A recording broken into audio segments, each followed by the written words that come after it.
সাধারণত কোনো প্রাচীন গোরস্থানে গেলে, মানে ধরুন খুব পুরনো কোনো কবরস্থানে হাঁটতে গেলে আমাদের চোখে কি পড়ে?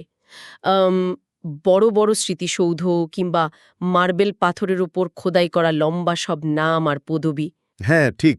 কে কত বড় পদে ছিল, কার কত টাকা ছিল, এসব। একদম তাই। ব্যাপারটা অনেকটা এমন যেন পাথর দিয়ে কেউ নিজের জীবনের একটা সংক্ষিপ্ত বিজ্ঞাপন দিয়ে গেছে। মানে মৃত্যুর পরও নিজেদের একটা অস্তিত্ব প্রমাণ করার আপ্রাণ চেষ্টা আর কি। একবার এমন একটি গোরস্থানের কথা ভাবা যাক তো, যেখানে কোনো চকচকে পাথর নেই, কিচ্ছু নেই, শুধু মাটির কিছু অ্যাব্রোখেব্রো ঢিবি, চারপাশটা ঘাসে ঢাকা। জায়গাটা অনেকটা এমন একটা বিশাল লাইব্রেরির মতো, যেখানে অনেকগুলো বই রাখা আছে ঠিকই, কিন্তু সব বইয়ের পাতাগুলো সম্পূর্ণ সাদা।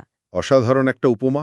মানে, যাদের কথা কেউ কোনোদিন লেখেওনি, আবার কেউ মনেও রাখেনি। হ্যাঁ, আর দ্য ডিপ ডাইভে আজ যারা আমাদের সাথে যুক্ত হয়েছেন তাদের সবাইকে স্বাগত জানাচ্ছি। আজকের এই গভীর আলোচনায় আমরা প্রবেশ করতে যাচ্ছি 18 শতকের ঠিক এমনই একটি